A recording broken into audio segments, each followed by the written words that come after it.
the who Africa and Ghana in particular and say obia our certificate when you more di adwuma bia no or started so diboni no Jimmy for so but who say nipa bia no krono eba wutrimo na wunyansa nyina atiko yeah ozo obitimi ko wi ade no akwati telephone ti ni ate no obi a unko hwemu no kalipo no ko wi na eye me dese so o say me ni eye adwuma ye nu 1 month crab ye me dese ansem bi ho na me ya krono de ba wutrimo na wunyansa nyina atiko you see from 2016 Ebabesi 2024 remember the total amount of money Ghana I use it to renovate the Stadia from 2016 to 2024 2016 to 2024 okay I think we didn't Ghana invested yes Stadia and yes be ya blogu ni ezio esio and yes okay you see when you Asiamah na the see and say honorable Kwame Asiamah say na make catch them a company be 12 months so mo fanya adwuma ema Ghana na Expōses Sports Stadium na run two phases. The first phase, the amount of money you're using here is about 17.9 million Ghana cedis. 17.9 million Ghana cedis. In difference, 18 million. And convert here. How would I convert here? 180 billion. Esipon. Yes, only. Esipon kwa. Yes. Sika first phase. Yes. Yadi stadium. Yes. Okay. 180 billion. Now, Ghana cedis and say old currency na make country. Ghana cedi dollar. Ghana cedis 170 billion. Because all the $1 money, tell me all the $1 man. That time was $1.2 million. Okay. But what did that you see Karimane 180 billion. 180 billion. 80 billion. Yes. Ghana cedis. Old Ghana cedis. And you man know say omuya within 17.9 NA. Replacement of existing defective roofing sheet. Sand blasting corroded roofing sheet. Application of heavy duty coating system. Now Esipon, mo dem me for first one no. Replacement of existing defective roofing sheet. Omaye. Man, yeah. Mo dem me for me say and now you go in say you even the acampo. Defective roofing sheet you see place it and the Omaye. Contract and man just 12 months yes and yeah Esipon yeah and yeah who say they paid the money to the contractor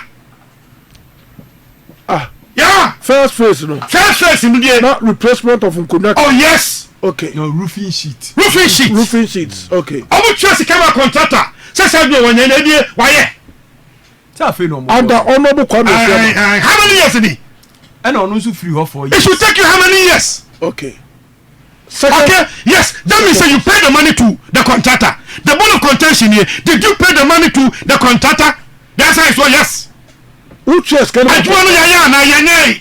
ebia saduma na yanya ebia contractor na san keska no oh yes okay you query now otis kalma ni we no and about Expōses Stadium and also cost 12.5 million Ghana cedis. Expōses Stadium 120 billion. 120 billion. Thank you very much. Now what say? Expōses Stadium within 8 months. 8 months. I spend 12.5 no. Yeah. Say no more the ball women out in 2018. September 2018. Okay, and your first phase. But then we are Ghana person valuable game. What kaya? Me asako say, baby no, asako dibio. Enya papa. I'm telling you. So man yen. Expōses. Oh yes. Okay. Baby o count me now. Supporters in ko baby say. Okay. Me asako be catch us say, baby year 2018. How many years ago? 20 years. Yes. 2018. 6 years. Okay. 6 years. So in total, the amount of money Ghana spending Esipon 41.9 million Ghana cedis. 40. Yes. 400 and 410 million. 410 billion. 410 billion. Yes. And the renovation. That's it. Number 10 kofobi. I'm telling you. Sika, you see the renovation stadium. Yes. And the stadium in the current state. That's right. Current state. Yes. On July 2023. Okay. Anna Ministry Chokata the Koma Finance Minister said, Satam na yewura John Kuma na onyamefa ne kransi. No mo ka che omu say, ye be se kwesi pon. Ya yebi, no se koto aso. So in total, you spend no you about 41.9 million Ghana cedis. And today no so ye. Anna Minister say, Matthias ye, mo do contract ma contractor. No me say adwuma no. Your friend is Sisdan Company Limited. On ye say adwuma no. Oh, esipon. And now make us say, so our Sisdan, how we adwuma. And they were 4 years. Let us 25th October 2023. And we raise 6.8 million Ghana cedis at the contractor. Busa say, Sansi cannot jeba see Nedwa Bay and I was sipon. I was saying, no, be what talk about this is here. Yeah. Normally, the current state of Esipon Stadium. Yes. The current state. Yes. Current state. You who stadium no? Yes. You trust the guy do Musa. You yes, you know. Yeah. You the current state. Yes. Yes, spend that money, but result value is zero.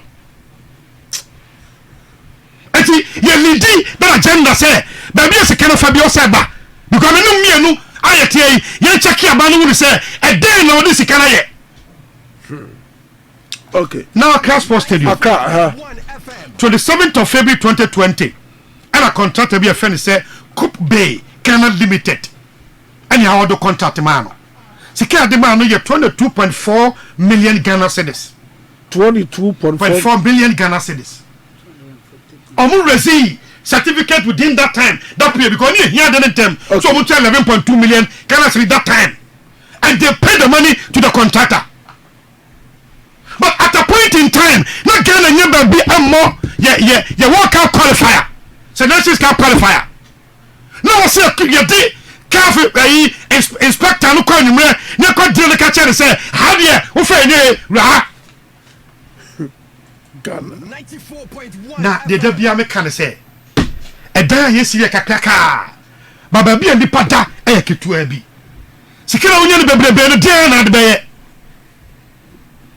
but now me say ye brought to say you be never be able game you spend a lot. Okay.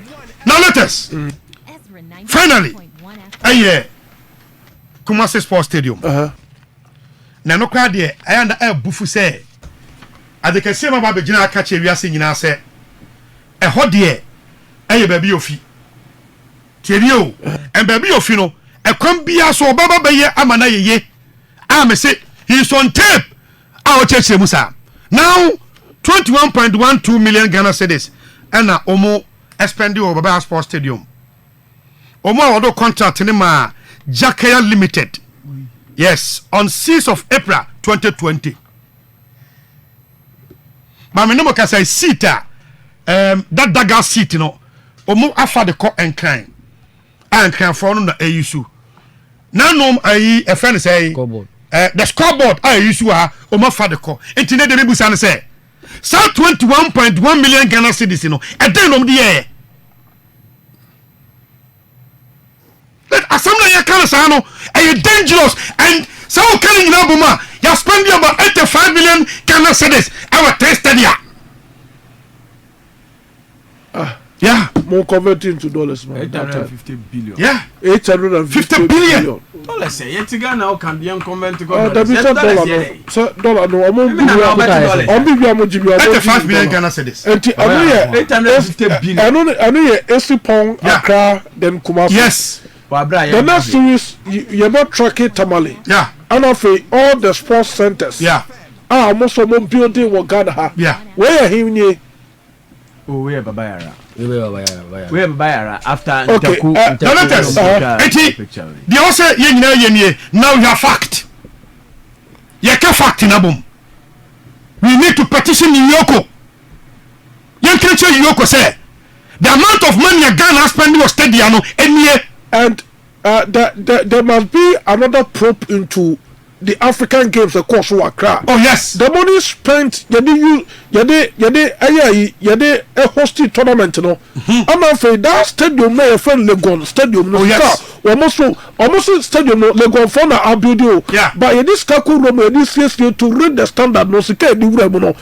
You see anti letters. Eduba bia eya na awre ho se.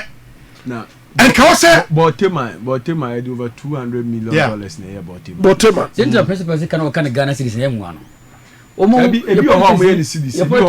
Your politicians. No, you see, renovation BI cities. The man local contract. Now, Yambo Frank Mabo say, Yaw, we are Mabo Tia Yaw. Ugakosu, Jerosu. Yaobasu. But me am a submission. Contract BI Yawadi at the man, a company Biano, and a Minister of Youth and Sports, and our the contract, no, and your NSA. And the other contract, one that's a queer for renovation. Okay. Now, Yamba Frank and NSA boss, and also, there is no way our minister is a camera Yamba for there. Yaw J. Now call the contract, then next stadium that NC. Okay. Let us NC that. But in the normal trend, one of the stadium is so. NSA. The day-to-day running of stadium near NSA. Okay. So now, I am in a metia, and I'm in the letter say, Samuel Bankudia, never who buy show. And I just said, yes, I am Banku, very young Fato. Ah, well, I'll tell you, and the unknown tape about sports stadium.